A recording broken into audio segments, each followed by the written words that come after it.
Etibar hüquqi dəyərdir. Onun pozulması isə artıq cinayətdir. Aldadılan vətəndaşın zərəri nə vaxt hüquqi məsuliyyətə çevrilir? Yalan vədlər, saxta niyyətlər və sui-istifadə olunan etibar. Dələduzluq cinayətinin hüquqi tərkibi, məsuliyyəti, sübut etmə yükü və zərər çəkmişin hüquqlarının bərpası. Qanun və icra verilişində qanunun dili ilə qəti və əsaslandırılmış şəkildə müzakirə olunacaq. Hər zaman vətəndaşların istər inzibat hüquq münasibətləri, istər cinayət hüquq münasibətləri, pozulmuş hüquqlarınızla bağlı istənilən vaxtı hüquqşünaslara, vəkillərə müraciət edin. Vəkil Əkbər Yusifoğlu'nun təqdimatında birazdan. Şərur MTK-nın baş sponsorluğu, Cihan Seylon çaylarının sponsorluğu ilə qanun və icra başladı. Şərur Mənzil Tikinti Kooperativinin sədri İsfəndiyar Axundov. Şirkət artıq 30 ildir ki, Bakı şəhərində mənzil tikməklə məşğuldur. Ona görə də çox böyük təcrübəyə malikdir. Yəni binalarımız həm keyfiyyətli, həm dayanacaqlı, həm də vaxtında qazın suyunu işığın veririk. Ona görə də biz müraciət edirik sakinlərə. Yasamalda, Sarayda, Xırdalanda, Qobuda mənzillərimiz var. Təmir evləri üçün 25.000 manat, təmirsiz üçün 5.000 manat ilk ödəniş olacaq və uzun müddətli mənzillərə sahib ola bilərlər. Qapımız hər zaman üz-üzə açıqdır.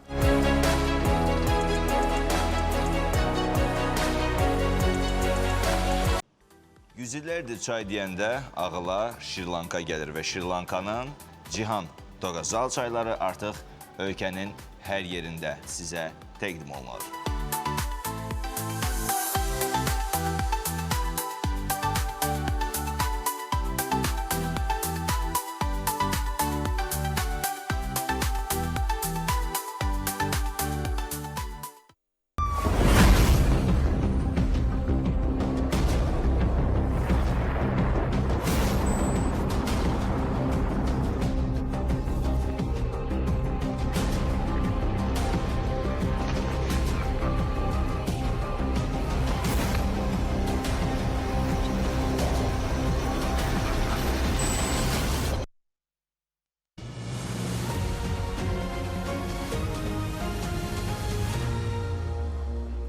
Salam, hörmətli tamaşaçılar, qanun və icra proqramı biz yenə sizinləyik. Bugünkü mövzumuz hər bir vətəndaşı maraqlandıran mövzulardan biridir. Belə ki, Azərbaycan Respublikasının Cinayət Məcəlləsinin 178-ci maddəsinin əhatə edən maddi hüquq normaları ilə bağlı fikir mübadiləsi aparmaq üçün çox dəyərli ekspertlər və vəkillər dəvət etmişik. Mən hesab edirəm ki, bu günləri Cinayət Məcəlləsinin 178-ci maddəsi dələduzluq cinayətləri ilə bağlı, eyni zamanda inzibati xətalarla bağlı 227-ci maddəni əhatə edir. Bəzi hallarda vətəndaşlarımız dələduzların qurbanına çevrilir və cəmiyyətdə bu və digər formada istintaq və tədqiqat orqanları araşdırmasının aparması zərurəti yaranır. Dələduzlar kimlərdir? Hansı əmələ dələduzluq demək olar? Dələduzluq cinayəti ümumiyyətlə etibardan sui-istifadə edərək vətəndaşları aldatma yolu ilə onların bu və digər formada əmlaklarını ələ keçirən şəxslərdir. Hesab edirəm ki, bugünkü dəyərli ekspertlərimizin fikri mənim üçün də eyni zamanda bizi seyredən tamaşaçılar üçün maraqlıdır. Bugünkü qonaqlarımız Azərbaycan Respublikasının Vəkillər Kollegiyasının üzvü vəkil Tural Abdullazadə, Azərbaycan Respublikasının Vəkillər Kollegiyasının üzvü vəkil Rahul Quluzadə, eyni zamanda hüquqşünasımız Rövşən Məmmədov və plastik cərrah Vasif Məmmədov. Xoş gəlmisiniz.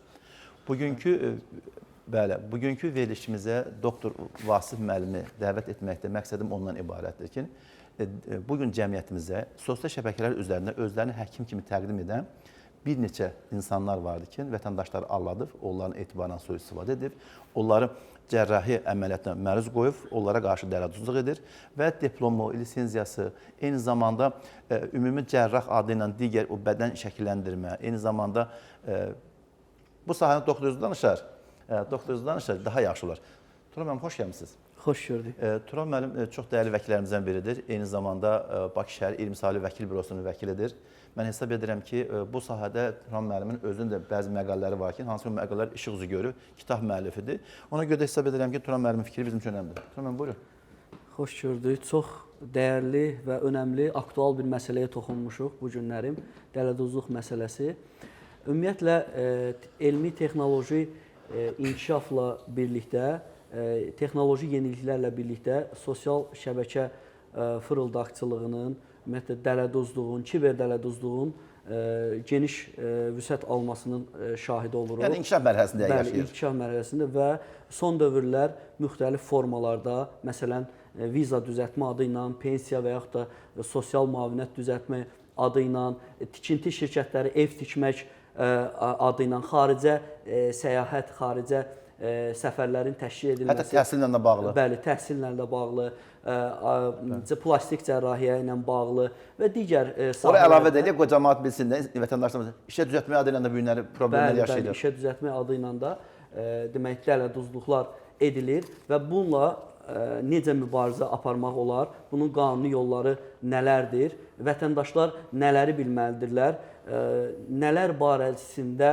məlumatlı olmalıdırlar. Bu günlərim biz onu müzakirə edəcəyik və dələduzluğun ən böyük düşmanı maarifli vətəndaşdır. Yəni bununla bağlı fərqi yoxdur.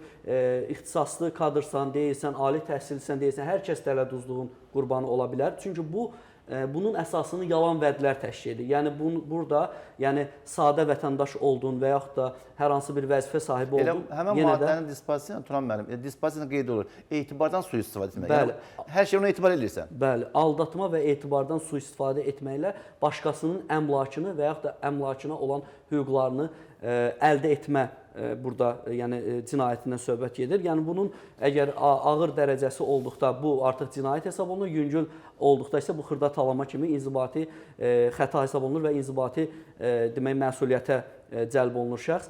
Ümumiyyətlə bu cinayət subyektiv cəhətdən birbaşa qəsdlə törədilir. Bu cinayətin subyekti, yəni törədən təqsirli şəxs 16 yaşına çatmış şəxs ola bilər və burada həqiqət barədə aldatma, həqiqəti təhrif etmə, aktiv və yaxud da passiv aldatma formasında, həqiqətin gizlədilməsi formasında vətəndaşın etibarından sui-istifadə edərək onun əmlakını ələ keçirmək əsas burada məqsəd, hədəfdir. Aydındır. Doktor, ümumiyyətlə cəmiyyətimizdə bu günləri belə bir fikir ayrılığı var. Bu son zamanlar istəyir qadınlar olsun, istəyir bəylər olsun. Biz daha illər öncə avtoqazadan keçirilmiş, avtoqazaya məruz qalmış insanların bəzi sifətlərində estetik əməliyyatlar aparılırdı. Amma bu günləri bədən şəkilləndirmə, qulaq, eyni zamanda burun, bəzən dodaq da bu şamil edilir. Lazımsız belə deyək ki, həkim müdaxiləsi də olur. Ümumiyyətlə, həkim deyəndə biz tibb sahəsinin belə deyək ki, ən güvənli insanları nəzərdə tuturuq. Bax, bu günlər cəmiyyətimizdə sosial şəbəkələr üzərində özlərini reklam edən həkimlər var. Lisenziya, eyni zamanda icazə olmadan, ümumi cərrah, plastik cərrah, bax, bunu istəyirəm ki, fərqini bizə izah edərdiniz. Çox təşəkkür edirəm sözü mənə verdiyinizə görə. Əvvəl onu demək istəyirəm ki, plastik cərrah olmaq üçün 6 illik tibb baza təhsilini bitirdikdən sonra müvafiq rezidentura imtahanını verib, rezidentura prosesindən keçmək lazımdır. Rezidentura prosesi də ən az 5 il müddətinə tələb olunur və 5 illik rezidenturanı keçdikdən sonra müvafiq imtahanı verdikdən sonra ancaq biz plastik cərrah adına yiyələnə bilirik. Yəni 6 plus 5. Bəli. 11 ildən sonra. Bəli. Ən az 11 illik təhsil və işləmə prosesi gərəkir bunun üçün.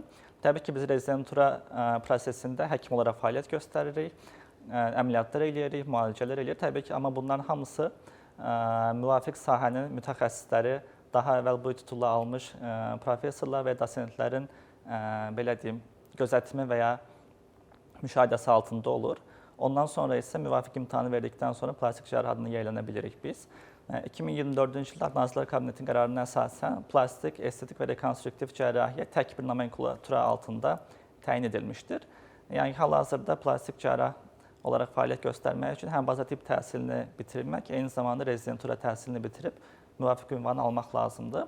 Bunun üçün həm ölkə daxilində, həm ölkə xaricində plastik cərrahiyyə üzrə rezident belə deyim, rezidentura təhsili verən universitetlər və ya tədris xəstəxanaları mövcuddur. Mən özüm də Türkiyədə təhsil almışam, orada işləmişəm. Daha sonra burada gəlib Səhiyyə Naziri müvafiq imtahandan keçərək plastik cərrahiyyə lisenziyası əldə etmişəm. Doktor, mənim üçün maraqlıdır. Bugün cəmiyyətimizdə hal-hazırda mənim icraatımda bir iş var. Bu vəkil konvensiyalı olduğuna görə adını çəkmirəm. Artıq biz materialı hazırlayıb həkim səhlənkarlığından vətəndaş hesab edir ki, həkim bunu allatdı, dələduzluq elədi. Müəyyən məbləğdə, ciddi məbləğdə ödənişlər eləyir və o istədiyi ala bilmir. Yəni əməliyyatın nəticəsi olaraq. Bax, bununla bağlı hansı həkimlərdən biz nə tələb eləməliyik əməliyyata gedən zaman? Mən əvvəla onu demək istəyirəm ki, əvvəla hər iş üçün, hər xəstəlik və ya əməliyyat üçün o sahənin mütəxəssisinə müraciət etmək lazımdır. Yəni ki, tutaq ki, plastik cərrahə ilə əlaqəli bir probleminiz varsa, mütləq bir plastik cərraha, lisenziyası olan bir plastik cərraha müraciət etməlisiniz. Bundan başqa onu deyə bilərəm ki, tibbdə 100% qarantiya deyilən bir şey yoxdur. Yəni ki, hər hansı bir müalicədə, hər hansı bir əməliyyatda hər zaman ağırlaşmalar ola bilər, komplikasiyalar ola bilər və bunu haqqında biz xəstələrimizi daha öncədən məlumatlandırırıq. Yəni ki, xəstələr əməliyyata girmədən gələcəkdə meydana gələ biləcək ağırlaşmalar haqqında məlumatlı olmalıdırlar və müvafiq onam formlarına, müalicə üçün rıza formlarına qol çəkdikdən sonra biz onları əməliyyata alırıq və ya... Yox, biz qol çəkməyə başlayırıq, özünüzü sığortalayırsınız. Yəni gələcəkdə ciddi hüquqi nəticələr belə deyək, yayınmaq üçün özünüzü sığortalayırsınız. Amma biz vəkil olaraq heç nədən sığortalana bilmirik. Amma bu hissədə mən demək istəyirəm ki, vətəndaş belə deyək ki, estetik gözəlliyi əldə eləmək üçün bu günləri yetərincə cəmiyyətimizdə özündən razımı deyim, bilməməkdənmi deyim, cəmiyyətimizdə vətəndaşlarlardan vəkillər var. Məsələn, bu yaxında sosial şəbəkədə bir xanım gördüm, estetik əməliyyata gedir, burun əməliyyatı eləmişdir. Amma əfsuslar olsun ki, sinirli toxunduğuna görə xanım artıq bir koma vəziyyətində idi. Bax, bununla bağlı, deyəcək 11 il oxuyan. Məsələn, mən Vəkillər Kollegiyasının üzvüyəm, mən dəyərli üçümüz də vəkil olaraq İmsal Vəkil Bürosunun vəkiliyik. Mən buna fəxr edirəm. Mən hər hansı bir insan mənə yaxınlaşdığında mənim diplomu soruşmur ki, zaten artıq deyir ki, əgər bu Vəkillər Kollegiyasının üzvüsə, deməli bu adam vəkildir. Bizim mantiyamız var, ona hörmətlə yanaşır, vəsiqələrimiz var. Bizim üzərimizdə bir nəzarət orqanı da var. Bax, bu sizlə bağlı, məsələn, bu günlər cəmiyyətimizdə həqiqətən belə deyək, estetik əməliyyatı eləyən insanlar var, bədən şəkilləndirmə var, insanlar komiyyaçı dünyasını dəyişənlər olur. Bax, bununla bağlı vətəndaş müraciət edəndə ən önəmli nəyə nəzər almalıdır?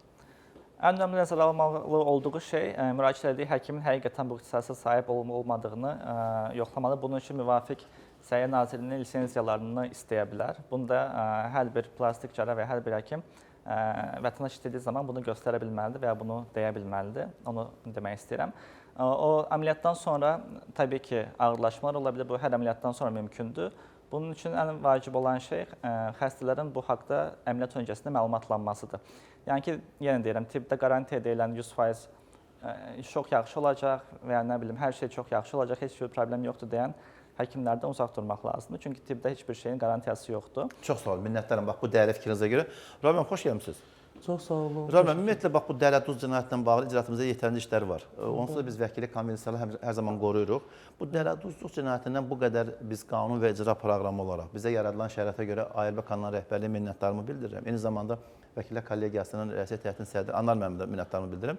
Vəkil bazamız çox olduğuna görə vəkillərlə bizi təmin edirlər və biz bu qədər təbliğ aparırıq. Bu günləri qanunverici təbliğ edirik. Yenə də vətəndaşlar, siz bir yaxşı söylədiniz, ağıllı insanlar da, alimlər də, eyni zamanda digər mötəbər şəxslər də bu dələduz cinayətlərinin qurbanına çevrilir, bizdən asılı olunaraq. Buyurun. Çox sağ olun dəvətiniz üçün.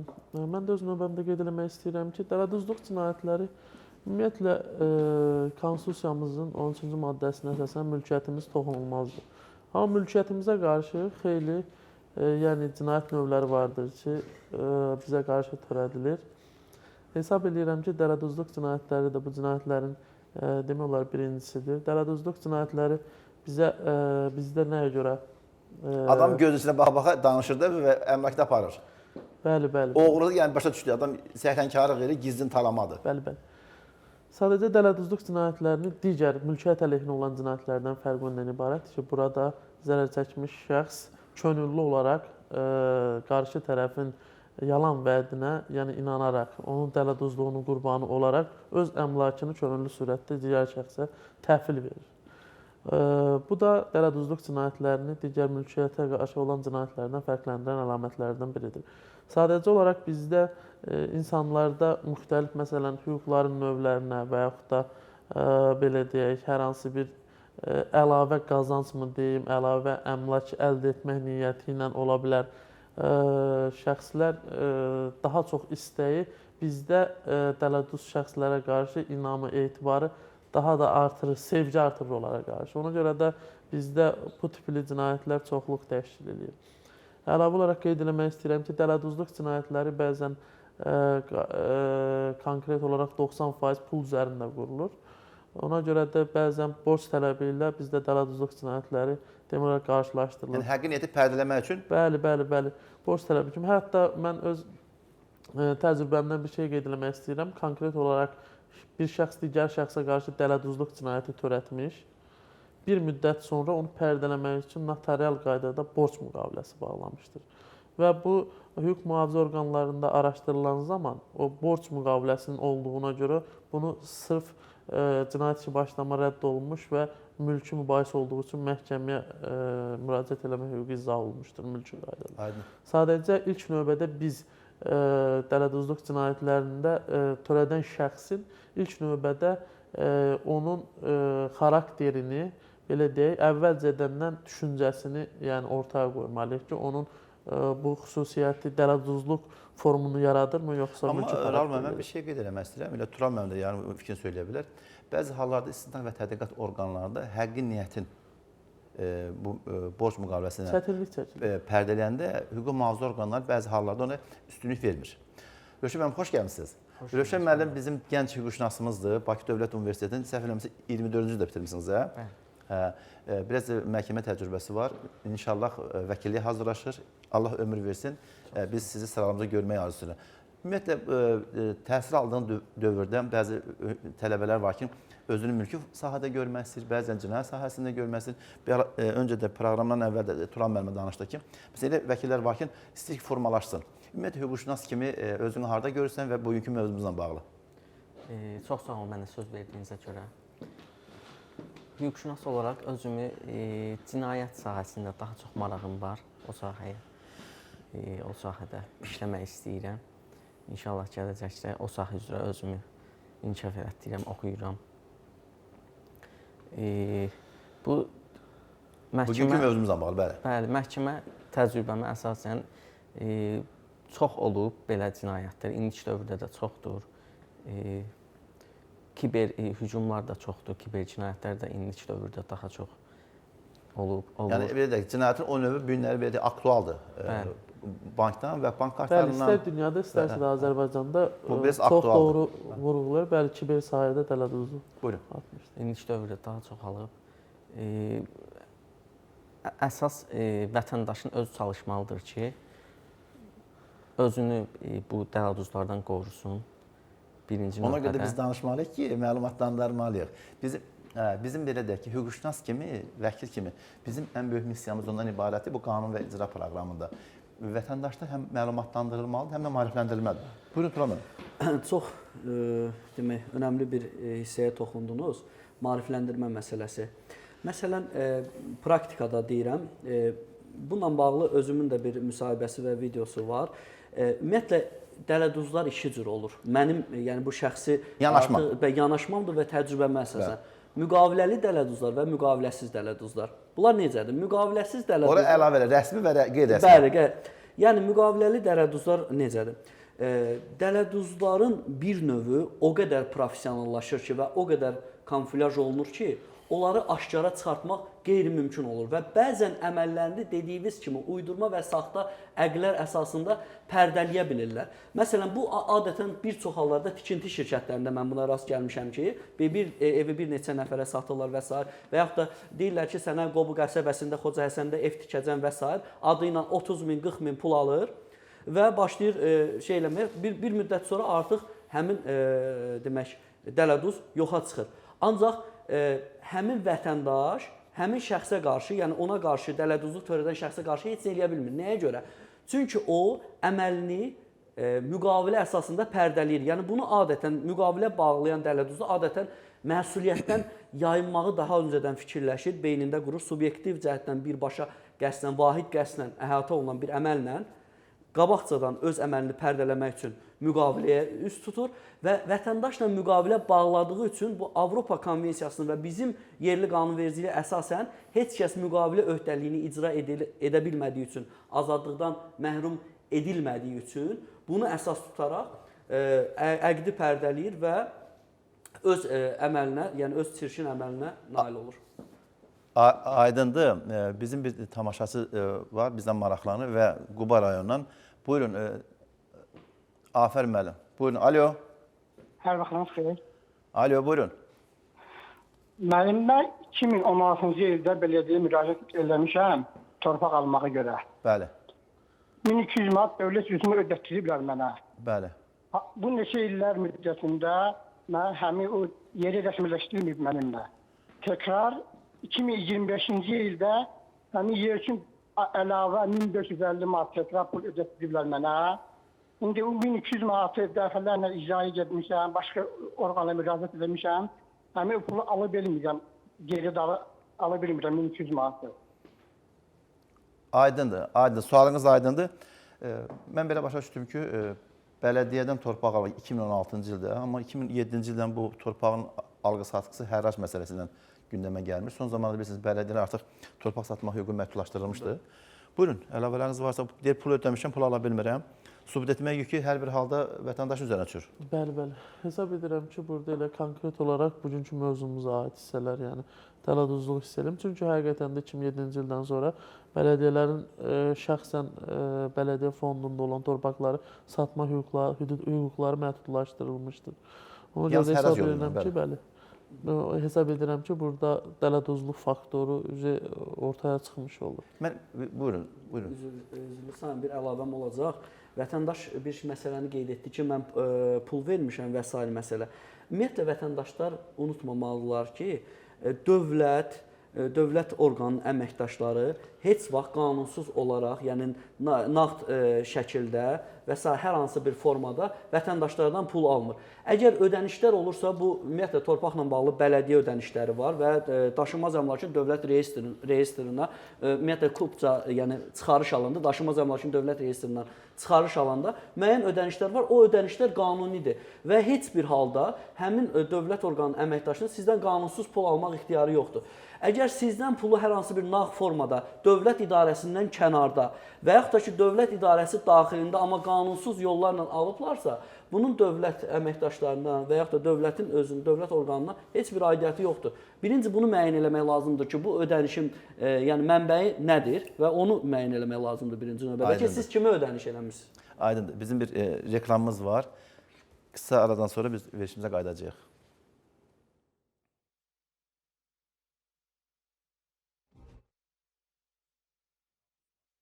MTK-nın baş sponsorluğu, Cihan Seylon çaylarının sponsorluğu ilə qanun və icra reklamlardan sonra davam edəcək. Şərur MTK-nın baş sponsorluğu, Cihan Seylon çaylarının sponsorluğu ilə qanun və icra reklamlardan sonra davam edir. Yüzillərdir çay deyəndə ağıla Şirlanka gəlir və Şirlankanın Cihan Toqazal çayları artıq ölkənin hər yerində sizə təqdim olunur.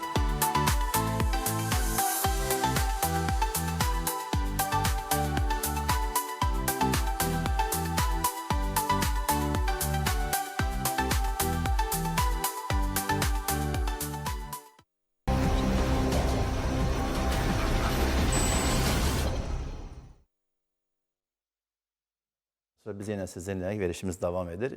Zəngə, Afər müəllim zənginə mən də bir vəkil kimi, bir hüquqşünas kimi öz münasibətimi bildirmək istəyirdim. Ümumiyyətlə, bu tipli cinayətlərdə, əgər siz dediyiniz ödənişlərlə bağlı ərazi üzrə bələdiyyə sizə söz verib eləmirsə, hüquq mühafizə orqanına müraciət etmək lazımdır. Ödənişlərlə bağlı sübut etmək yükü sizin üzərinizə düşür. Bununla bağlı sizin telefon zəngləriniz, yazışmalarınız və digər məsələ şahid ifadəsini sübuta yetirə bilsəniz, artıq burada Azərbaycan Respublikasının Cinayət Məcəlləsinin 178-ci maddənin ikinci hissəsinin tərkibi var. Buradan da 2 ildən 5 ilə qədər azadlıqdan məhrum etmə nəzərdə tutulmuşdur. Hörmət tamaşaçıları, biz Şərur Mənzil Tikinti Kooperativinin baş sponsorluğu ilə verilişimiz davam edir. Mən hesab edirəm ki, mənzil alan şəxslər hər zaman, Tural müəllim söylədi, müqavilə və müqavilə üzrə öhdəliklərlə bağlı daha ciddi məsələ gündəmə gəlir. Biz Şərur Mənzil Tikinti Kooperativindən təmirli evlər 25.000 manat ilkin ödəniş, təmirsiz evlər 5.000 manatdır. Əgər Şərur Mənzil Tikinti Kooperativində hər hansı biriniz ev almaq istəsiniz, hüquq şöbəsinə yaxınlaşın, öz hüquqşünaslarınıza yaxınlaşın. Xüsusilə də mən qeyd etmək istəyirəm ki, vəkillərinizlə yaxınlaşın, müqavilənin şərtlərinə diqqət edin və Şəhər Mənzil Tikintisi Kooperativindən ev alıb uzun müddətli hissə ödənişlə mülkiyə və əmlaka sahib ola bilərsiniz. Bizim ikinci belə deyək, sponsorumuz Cihan çaylarıdır. Biz özüm də şəxsən çaydan istifadə edirəm, ailəmdə istifadə edilir. Məsləhət stolunuzun bəzəyi Cihan çaylarından olsun və ondan istifadə edirəm. Bu günləri həqiqətən də doktor, bəzi həkimlər var ki, əl işini reklam edir. Siz necə baxırsınız? Bu əl işini reklam eləməyə zəruri var, yoxsa yox? Məsələn, biz vəkillər, məsələn, mən udduğum işin, qələbə çaldığım işin heç bir zaman sosial şəbəkə üzərində paylaşmıram. Çünki ehtiyac da yoxdur. Çünki belə deyək ki, orada qələbə var, məğlubiyyət var, qərar verən dövlət orqanlarıdır, hakimlərdir. Amma qarşı tərəfi də qıcıqlandırıb üzərimə gəlib düşmə nöqteyi nəzərindən özümü hədəfə çevirmək istəmirəm.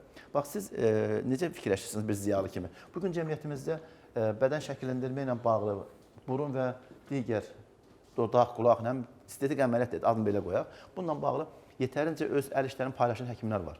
Siz bir həkim kimi və eyni zamanda ümumi cərrah və plastik cərrah arasında fərqidir, xahiş edirəm izah edəsiniz. Buyurun. Mən belə deyim, öncəliklə reklam və sosial media paylaşımları üçün mən vətəndaşlarımızın maariflənməsi gərəkdiyini düşünürəm bu mövzuda və sosial media paylaşımlarında bunun paylaşımı həqiqətən xəstə şəkilləri olduğuna və informativ xarakter daşıdığına diqqət eləmələri lazımdır.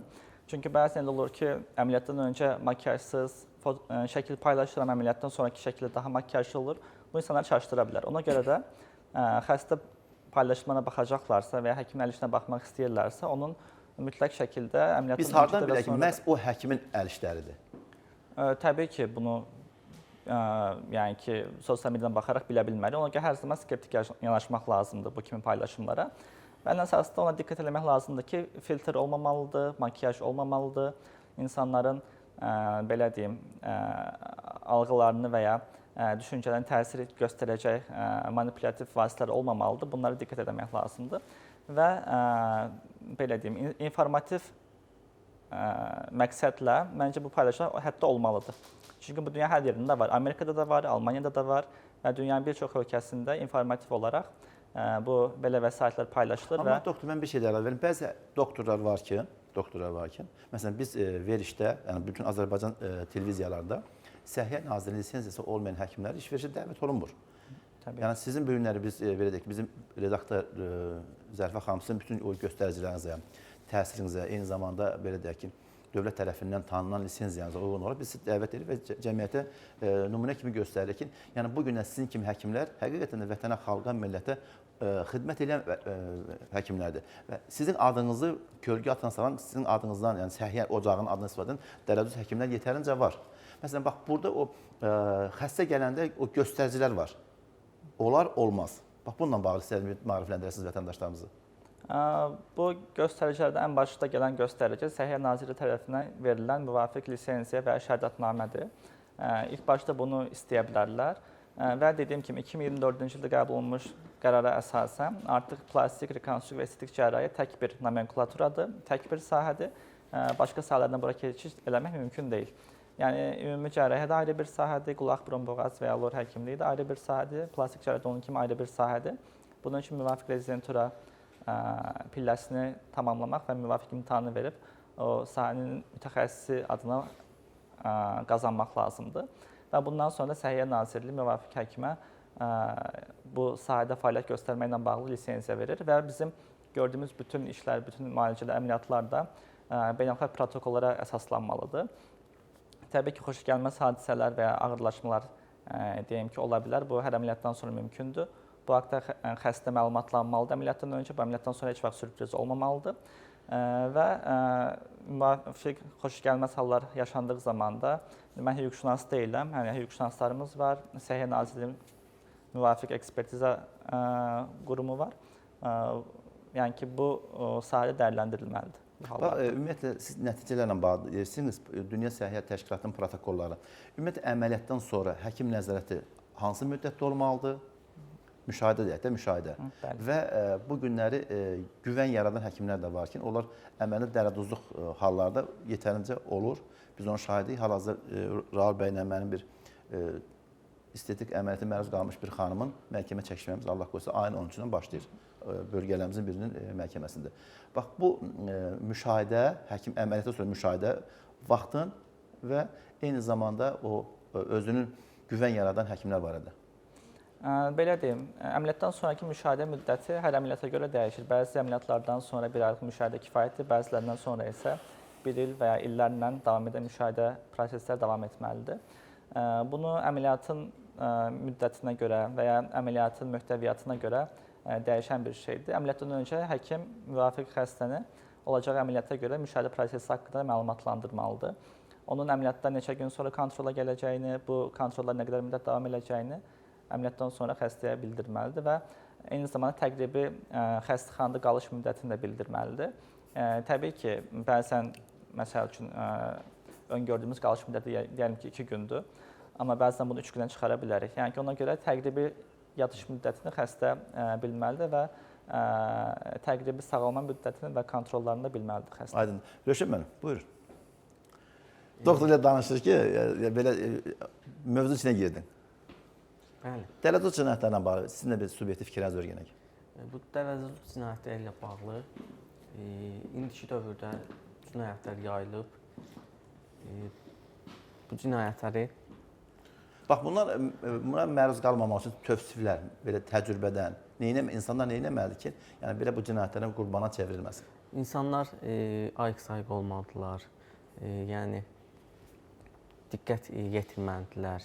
Yəni hər danışanın belə sözünə inanmaq olmaz. İnanmaq olmaz, bəli. Ümumiyyətlə təcrübədə belə insanlar ətrafınız olubmu? Ailə üzvlərinizə qarşı və sizə qarşı kimsə vəd versin, siz deyərsiniz, yox, mən hüquqşünasam, siz nə danışırsınız? Bu dövlət orqanı həll edəcəyi bir məsələdir bu. Siz bunu təhlil edə bilərsiniz. Belə məsələlər olubmu? Bəli, yaxın tanışlarımızda olub.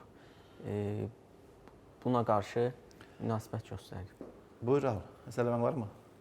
Əlavə bundan ibarətdir ki, mövzunun ətrafında xeyli danışdıq. Yəni, dələduzluq cinayətlərinin demək olar mərkəzinə keçməmişik. Biz danışdıqca dələduzluq cinayəti inkişafın aşağı salınır, inkişaf elətdirir. Münasibətlər tamamilə fərqli olur. Bəli. Hesab edirəm ki, dələduzluq cinayətləri, yəni hamımız dələduzluq deyə üstündən keçirik. Yəni çox şaxəlidir, əhatəlidir dələduzluq cinayətləri. Şəxslər və yaxud da şəxsə qarşı törənir. Hesab edirəm ki, dələduzluq cinayətləri bəzən qarışdırılır. Bayaq qeyd elədim, mülki işlər üzrə borc tələbi zəminində və yaxud da hədə-qorxu ilə tələb etməklə, məsələn, dələduzluq cinayətləri qarışdırılır. Bunların arasında incə məqam fərqləri var. Hesab edirəm ki, hədə-qorxu cinayətləridir. Məsələn, orada şəxsə qarşı törənir və açıq-aşkar şəxs tələb edir hər hansı bir hərəkət qarşılığında. Dələduzluq cinayətlərində isə bayaq da qeyd elədim, şəxs deməli öz istəyi ilə öz hüquqlarını digər şəxsə devr edir və yaxud da hər hansı bir əmlakından və yaxud da qeyri-əmlakından imtina edir. Dələduzluq cinayətləri bildiyimiz qədər, yəni dələduzluq törənərkən burada ziyan miqdarlarını qeyd eləmək istəyirəm. Hesab edirik ki, cinayət məcəlləsi ilə tənzimlənir. Yekun miqdarlar deməli bir şəxsə qarşı törədilən dələduzluq cinayətinin ümumi miqdarı 50.000-dən 5.000-dən 50.000 manatadək olduqda xeyli miqdar hesab olunur. 50.000-dən 500.000-ədək olduqda külli miqdar və 500.000-dən daha yüksək olduqda isə xüsusilə külli miqdar hesab olunur. Və cəmiyyətdə ümumiyyətlə insanların belə deyək təqsirləndirilən və yaxud da zərər çəkmiş şəxsləri maraqlandıran bir suala aydınlıq gətirmək istəyirəm. Bu cinayətlər törətmiş şəxslər haçan belə deyək də onların dili ilə desə bağışlana bilər və yaxud da aralarındakı mübahisəyə xitam verilə bilər. Cinayət məcəlləsi ilə tənzimləmə zamanı yəni şəxsə qarşı əgər cinayət maddəsinin 1-ci hissəsi ilə cinayət törədilmişdirsə, həmin zərər tam ödəndikdən sonra bu iş üzrə icraata xitam verilir, cinayət işi üzrə. Aydındır. Mən hesab edirəm ki, bugünkü təhlil etdiyimiz maddi hüquq normalarına bağlı bir aparıcı kimi, bir vəkil kimi mən də öz fikrimi söyləmək istəyirəm. Azərbaycan Respublikasının Cinayət Məcəlləsinin 178-ci maddəsinin 1-ci hissəsində azadlıqdan məhrum etmənin 2 ilə qədər nəzərdə tutulmuşdur. 178-ci maddənin 2-ci hissəsindən 2 ildən 5 ilə qədər azadlıqdan məhrum etmə nəzərdə tutulmuşdur. Vurulan ziyanın miqdarından asılı olaraq. Xüsusilə qeyd etmək istəyirəm ki, Azərbaycan Respublikasının Cinayət Məcəlləsi 178-ci maddənin 3-cü hissəsində 5 ildən 10 ilə qədər nəzərdə tutulmuşdur sanksiyada və 178 4-cü hissədə isə 10 ildən 14 ilə qədər azadlıqdan məhrum etmə nəzərdə tutulmuşdur. Turan müəllim, siz bir ara çox gözəl bir fikir söylədiniz. Müqavilə üzrə olan dələduzlar və eyni zamanda rəsmi və qeyri-rəsmi. Buyurun. Mən bayaqların fikrini tamamlaya bilmədim. İndi ona bir daha toxunmaq istəyirəm ki, yəni dələduzlardan necə qorunmaq olar?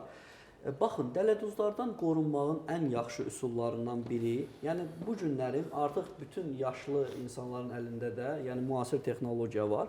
Necə qoruna bilərsiniz? Yəni aktual bir həlli üsulu nədir? Mən öz təcrübəmə əsasən deyirəm və bu işə də yarayır, yəni bu verdiyim hüquqi məsləhətlər də işə yarayır. Birinci növbədə sizə xidmət göstərmək adı ilə sizə yazan və yaxud da hər hansı bir işlə əlaqədar, məhsulla əlaqədar, alqı-satqı ilə əlaqədar və s. birinci növbədə həmin dələduzun şəxsiyyət vəsiqəsini istəyin.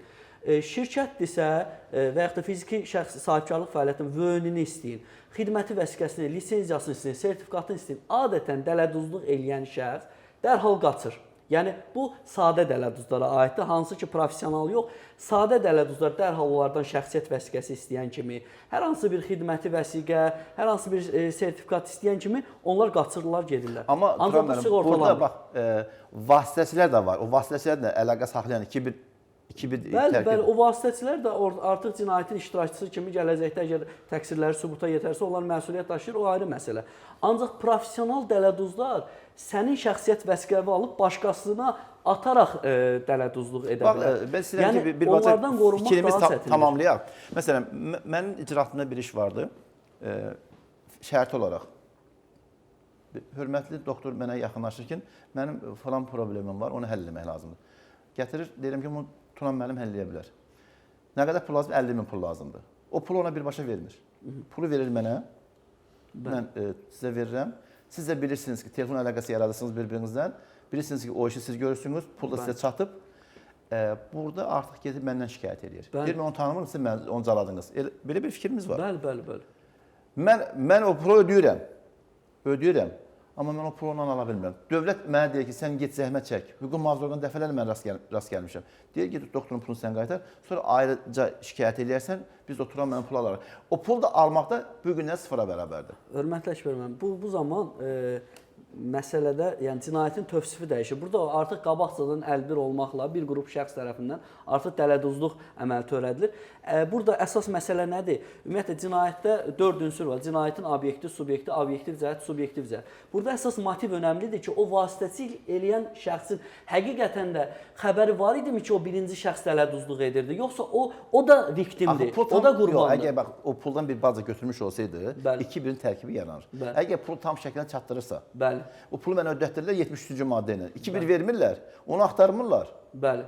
Dəfələrlə o verir. Məsələn, elə şeylər var ki, biz demirik də, etika xatirinə söyləmirik. Hüquq mühafizə orqanları onu axtarmır. Mənə olan münasibətdə deyir ki, siz onun pulunu qaytarın. Hətta 173-cü maddə ilə mənə münasibətdə deyir ki, cəlb eləmə, xitam verirəm.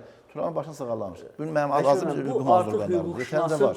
Yəni müstəntiqin, təhqiqatçının səriştəsizliyindən yarana bilər bu məsələ. Yəni belə deyək də, orada ixtisaslı bir hüquqşünas, orada niyyəti müəyyən eləməlidir. Ona görə vəkil lazımdır. Bəli. Təbii ki, hüquqi müdafiədə peşəkar hüquqi xidmət üçün, yəni peşəkar hüquqi yardım üçün təbii ki, vəkilə müraciət etmək əsaslı, amma bəzi hallarda vətəndaşların maddi imkanı, bəzi hallarda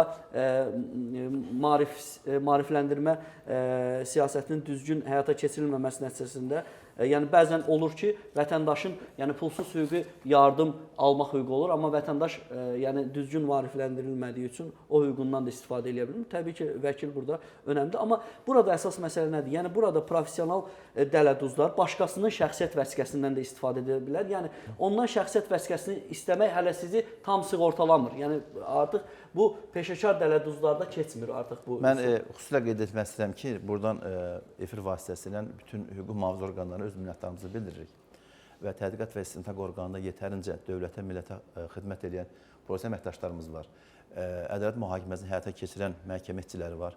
Biz bu günləri hüquq mühafizə orqanlarının xidmətlərindən istifadə edirik. Bu insanların ifşa olunmasında bu insanların ifşa olunmasında böyük xidmətləri olan insanlar var.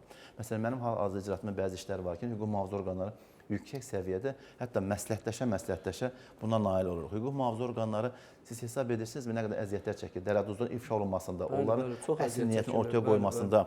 Bu günləri bilirsiniz, hüquq mühafizə orqanları bacardığı qədər bu son zamanlar bilirsiniz, bu kart məsələsi, köçürmələr, kibercinayətkarlıq, bu yeni bir institutdur. Bu bəlkə də Avropadan bizə sızan bir cinayət növüdür. Digər dövlətlərdən bizə, yəni millət olaraq, xarakter olaraq biz ona meyilli deyilik. Məsələn, bu son zamanlar müqavilə üzrə öhdəliklərlə bağlı alqı-satqıda yaranmış problemlərlə bağlı biz belə hallara rast gəldik.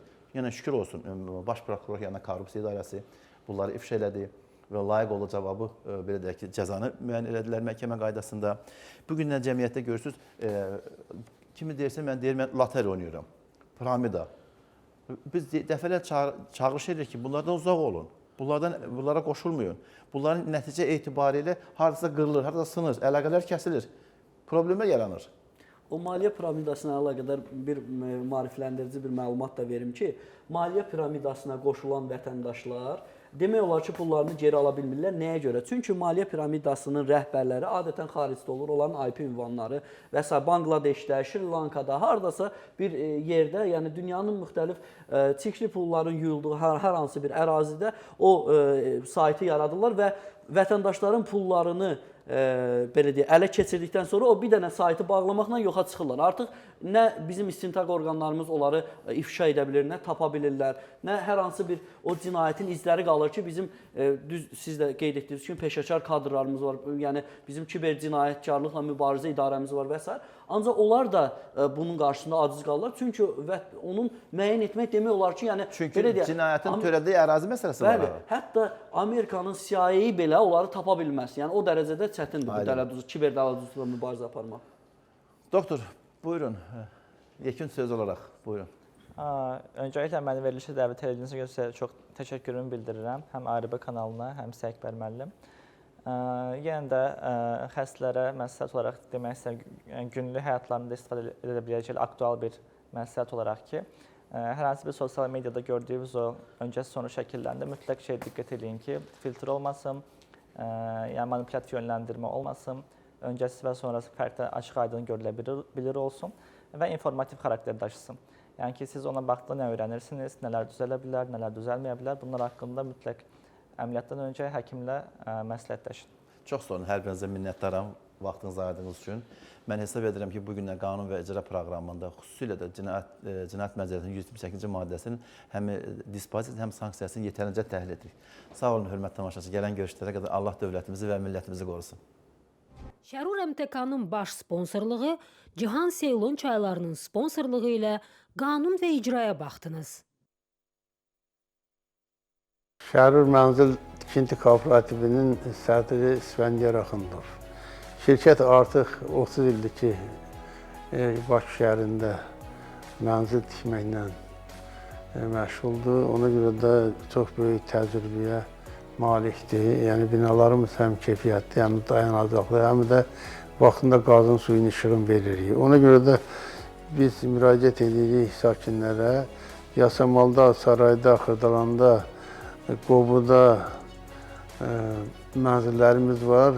Təmir evləri üçün 25.000 manat, təmirsiz üçün 5.000 manat ilk ödəniş olacaq və uzun müddətli mənzillərə sahib ola bilərlər.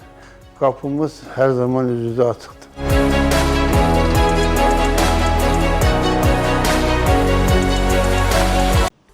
Yüzillərdir çay deyəndə ağıla Şri Lanka gəlir və Şri Lankanın Cihan Dogazal çayları artıq ölkənin hər yerində sizə təqdim olunur.